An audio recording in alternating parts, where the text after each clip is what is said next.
Hello friends, कैसे हैं आप सभी। मोराल्स ग्रुप में आपका स्वागत है। मोराल्स ग्रुप के यूट्यूब चैनल पे आप सभी का तहे दिल से अभिनंदन है। आज हम आपको कुछ जीव विज्ञान की शाखाओं के बारे में जानकारी देंगे।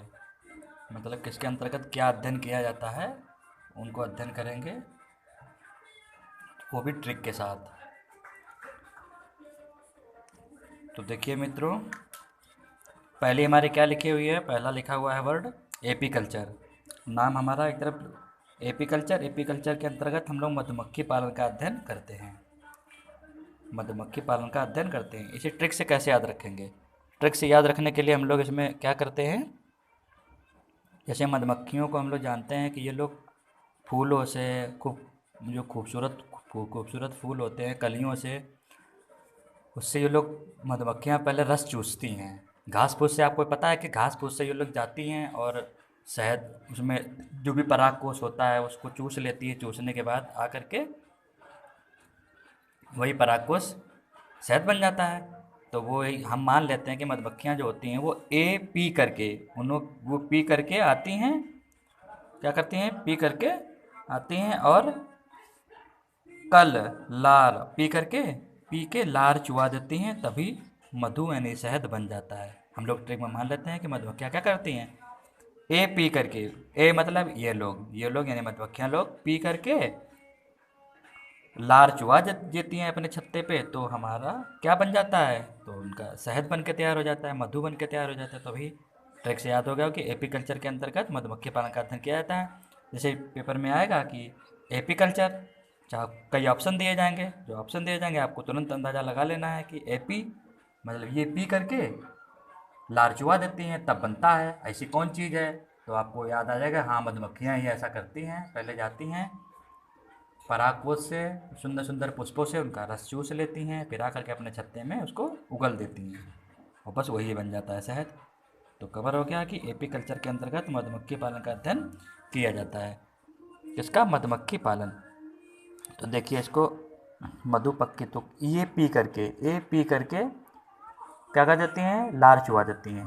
तो पी कर लार चुहा देती हैं। ट्रिक में हम साइड में लिखे देते हैं, ये पी कर पी कर ये पी कर लार चुहा देती है, ये पी कर लार चुहा देती है, तो हमारा शहद बन जाता है। तो इससे क्या बन जाता है, लार चुहाने से क्या बन जाता है, शहद यानी मधु। मधु बन के तैयार हो जाता है, मधु बन के तैयार हो जाता है। ठीक है, तो ये क्या बन के तैयार हो जाता है, मधु बन के। देखिए इसे, ये मधु बन करके तैयार हो जाता है।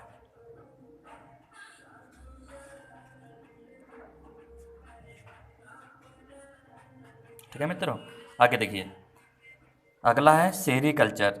सेरीकल्चर के अंतर्गत हम लोग रेशम कीट का पालन करते हैं। रेशम कीट पालन का अध्ययन किया जाता है। सेरीकल्चर के अंतर्गत रेशम कीट पालन का अध्ययन किया जाता है। इसे ट्रिक से कैसे याद रखें। अरे इसको तो याद करने के लिए आप बहुत आसानी से याद कर सकते हैं इसको, क्योंकि शेरी को बार बार आप पढ़ेंगे, शेरी शेरी तो रेसे रेसे निकलता है, शेरी री शेरी शेरी से, तो शेरी शेरी अगर आप बार बार पढ़ेंगे तो रेसे रेसे निकलता है।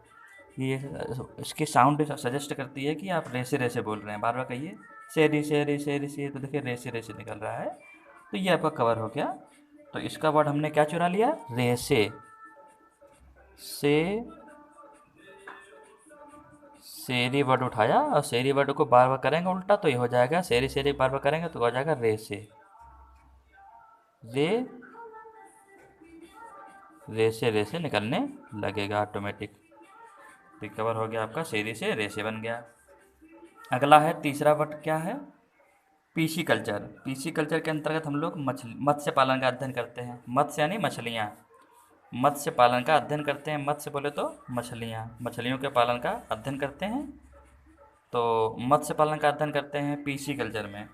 अब आपको अच्छे से पता है कि मछलियों को सुखा करके पीस लिया जाता है और उसका आटा बना दिया जाता है।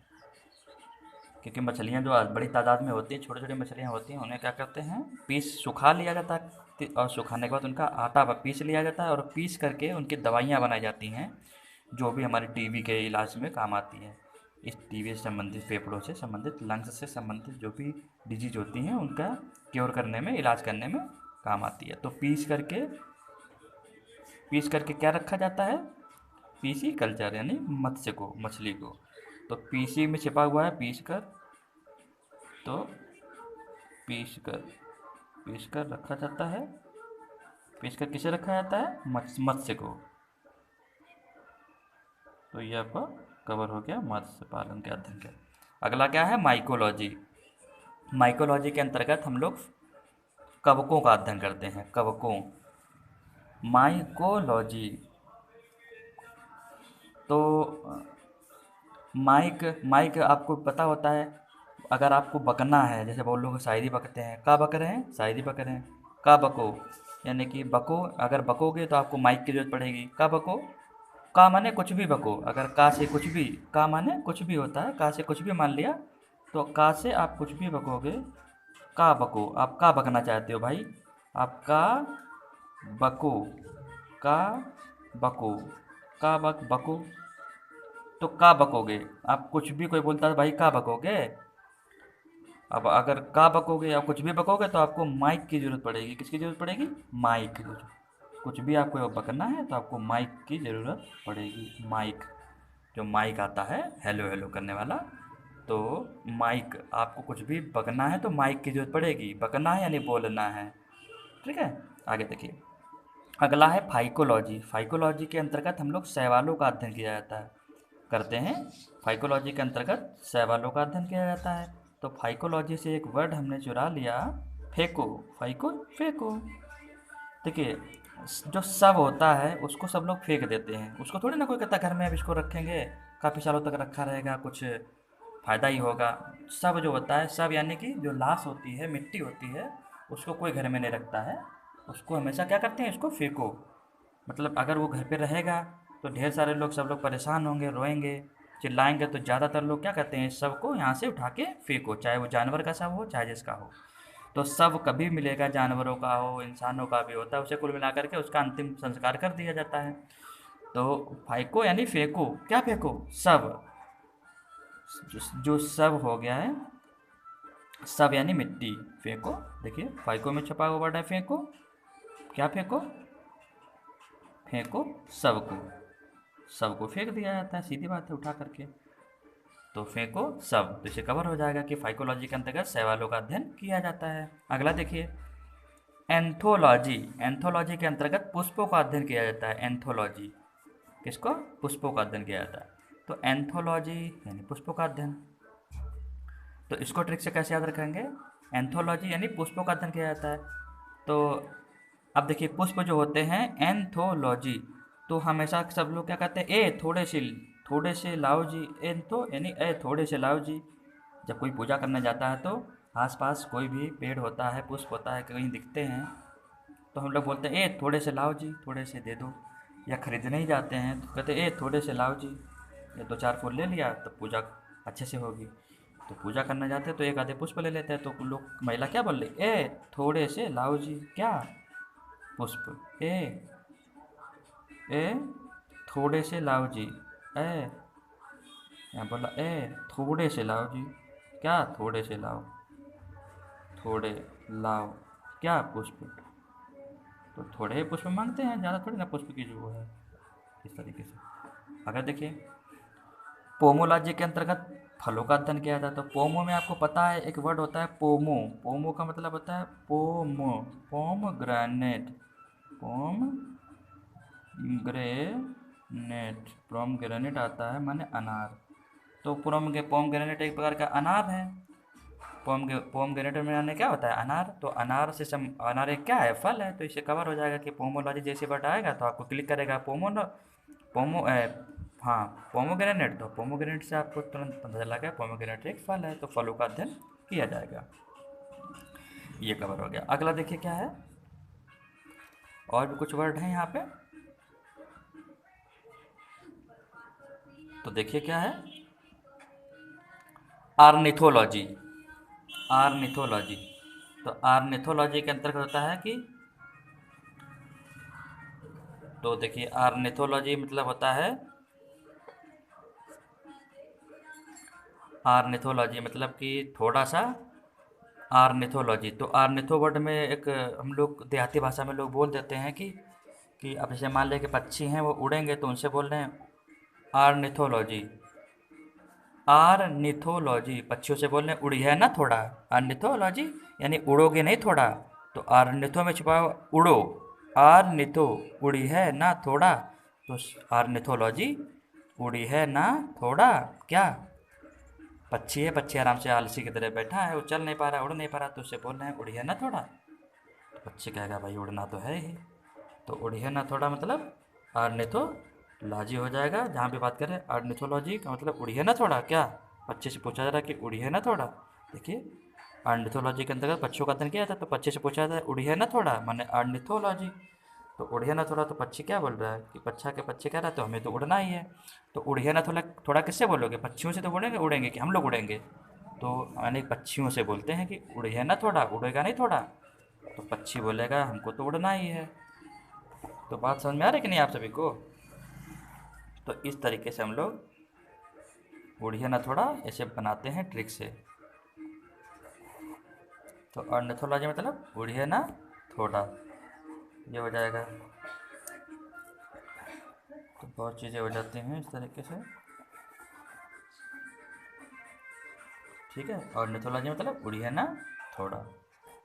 तो इस तरीके से ये हो जाता है कि उड़िए ना थोड़ा। अब यहाँ पर एक वर्ड आपका आगे देखिए, कुछ चीज़ें और क्लिक कर रही हैं यहाँ पे, कि और चीज़ें कुछ बाकी हैं जो हमको कराना है। तो ज़रा देखिए,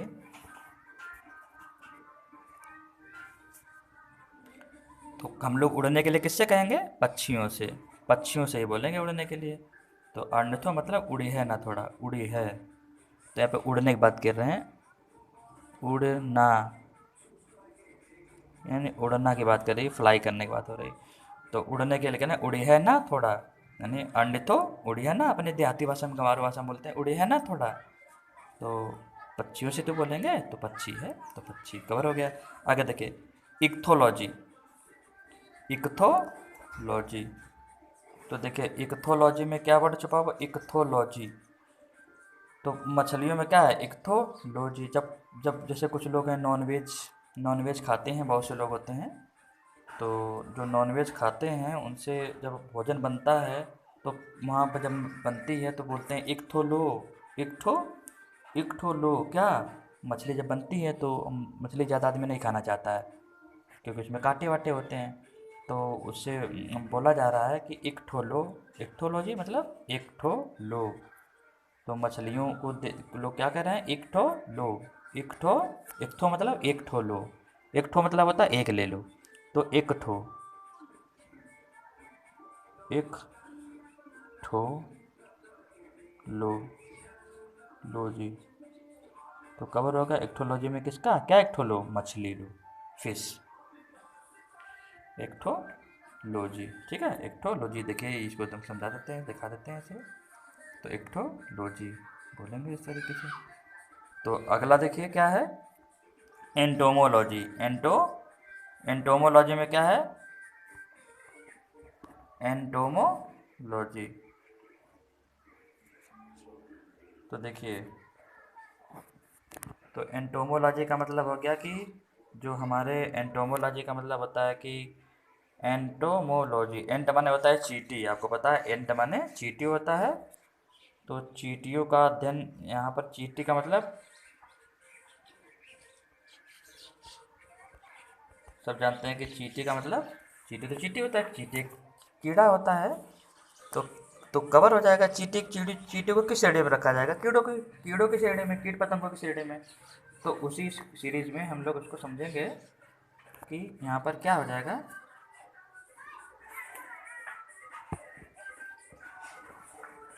देखिए एंटोमोलॉजी, एंटोमोलॉजी में कीटों का अध्ययन किया जाता है, एंटोमोलॉजी। और एंट माने चींटी, और चींटी एक प्रकार की कीड़ा होती है। एंट माने चींटी, यहाँ पे लिख देंगे एंट। एंट माने क्या होता है, चींटी। और चींटी को कीटों के उसमें रखा गया, कीटों के वर्ग में आती है, कीड़ा मकोड़ा चींटी, सब होता है। तो कीटों के इसमें रखा जाता है, कीटों के वर्ग में। उम्मीद करेंगे कि आपको समझ में आ गया होगा। इस ये जो मैंने बताया ये आपको समझ में आ गया होगा, मेरी ट्रिक भी समझ में आ गई होगी। तो इस तरीके से आपको एंटोमोलॉजी में किसका अध्ययन किया जाता है? कीट पतंगों, कीटों का। ठीक है, ये एंटोमोलॉजी लिखा हुआ है, एंटोमोलॉजी में कीटों का अध्ययन किया जाता है। तो कीटों में ट्रिक ट्रिक क्या बना लिया? एंट एक चींटी है, चींटी में इसमें। अगला देखिए डेंड्रोलॉजी। डेंड्रोलॉजी में वृक्षों झाड़ियों का अध्ययन किया जाता है। देखिए डेंड्रो मतलब होता है डंडा, और डंडा क्या होता है? डंडा झाड़ियों से आता है। कहाँ से आता है? वृक्षों से ही तो तोड़ा जाता है डंडा, माने लाठी, बीम। तो डंडा जो होता है, डंडा यहाँ बात की जाए डंडा की, डंडा कहाँ से लिया जाएगा? झाड़ियों से, बस कवर हो जाएगा। तो ये तरीके से आपका हो गया। अब इस तरीके से आप चाहें तो अगर इसको एक तरीके से आप चाहें तो इसका एक प्रकार से क्या ले सकते हैं? स्क्रीनशॉट ले सकते हैं छोटा सा। आप चाहें तो स्क्रीनशॉट इसका ले लें, क्योंकि ट्रिक जो होती है वो ज़्यादा दिन तक हमारे पास कब रुकेगी? जब उसका रिवीजन करेंगे। तो स्क्रीनशॉट करेंगे तो आपको तुरंत उसको मेमोराइज कर सकेंगे आप उसको, है ना। इस तरीके से एक स्क्रीनशॉट ले सकते हैं आप। ओके, आगे देखिए।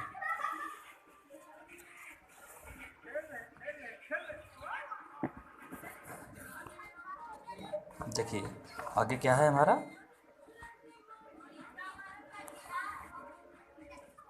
अब हमारा क्या है?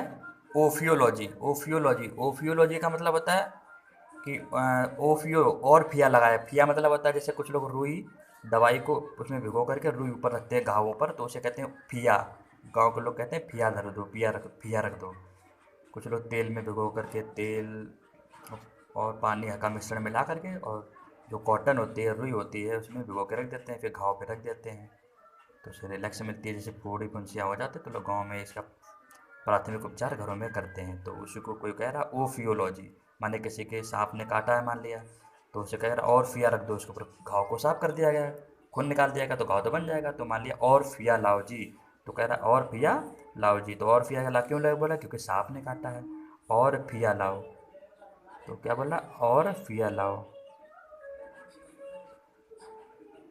और फिया क्यों मंगाया जा रहा है? क्योंकि सांप ने काटा है।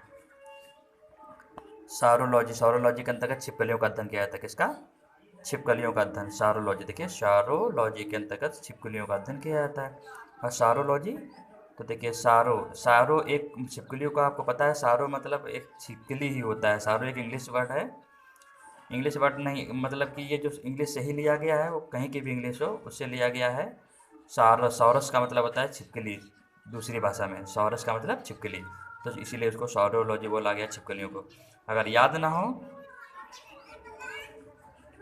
तो आप ऐसे याद करो कि सरों पर, हम लोगों के सिरों पर, छत, छत क्या है? हमारे सिर पर होती है। सिरों पर कौन सा कीटाणु, कौन सा जीवाणु, कौन सी चीज़ लटकी रहती है छिप हमारे सर के ऊपर? अगर छत के ऊपर आप अभी भी आप अगर वीडियो देख रहे हैं तो आप अगर चाहें तो अपने सर पे देख सकते हैं कि सर के ऊपर अगर आप नज़र फेरेंगे ऊपर सीलिंग पे, तो आपको वहाँ पे छिपकली कहीं ना कहीं रेंगती हुई दिख जाएगी। तो सरों पे, आपके सरों यानी सर पे, सिर पे, यानी सरों यानी सिर पे। तो सरों के ऊपर, सर वैसे सिर होता है लेकिन हम लोग मान लेते हैं आपके सरों के ऊपर, ताकि ट्रिक बन जाएगी। सरों यानी सिरों के ऊपर आपको क्या मिल जाएगी? ये छिपकली मिल जाएगी, छिपकली आपको मिल जाएगी। अगला देखिए, सिल्वी कल्चर में क्या था? काष्ठी पेड़ों का संवर्धन, सिल्वी काष्ठी। तो सिल्वी कल्चर में काष्ठी पौधों का, सिल्वी, साल एक वृक्ष होता है, तो साल एक वृक्ष होता है, तो वृक्ष, वृक्ष का साल जो होता है वो वृक्ष का तो दिन करवाएगा। शॉल एक आपको, शॉल का एक पेड़ आता है, तो शॉल, तो वो उसमें भी बहुत ढेर सारी लकड़ियाँ होती है, तो कास्ट हमारी लकड़ी होता है, तो कास्ट के अंतर्गत, तो सिल्विया कल्चर के अंतर्गत काष्ठी पौधों का संवर्धन किया जाता है। थैंक यू गाइस देखने के लिए वीडियो को, और इसको ज़्यादा से ज़्यादा हो सके तो इसको वॉच किया करें। हम आपको इसी तरह के सारी छोटी छोटी चीज़ें या बड़ी बड़ी चीज़ें जो भी हैं, हम आपकी जीके की ट्रिक के साथ ऐसे कवर कराते रहेंगे, जिससे आपका जीके और जीएस का पोर्शन बहुत अधिक मजबूत होने वाला है। और बस आपसे एक ही दुआ है, एक ही गुजारिश है, एक ही विनती है कि आप हमारे वीडियो को देख करके इसको, यदि अच्छा लगे तो इसको सब्सक्राइब ज़रूर कर लिया करें, और अगर ज़्यादा ही अच्छा लग जाए तो इसे शेयर भी कर दिया करें व्हाट्सएप ग्रुप्स और भी जितने भी हैं, जहाँ भी जैसे भी शेयर करें। और कृपया हमको मोटिवेट करें, थोड़ा सा हमारा वो मोरल जो है उसको बढ़ाएं।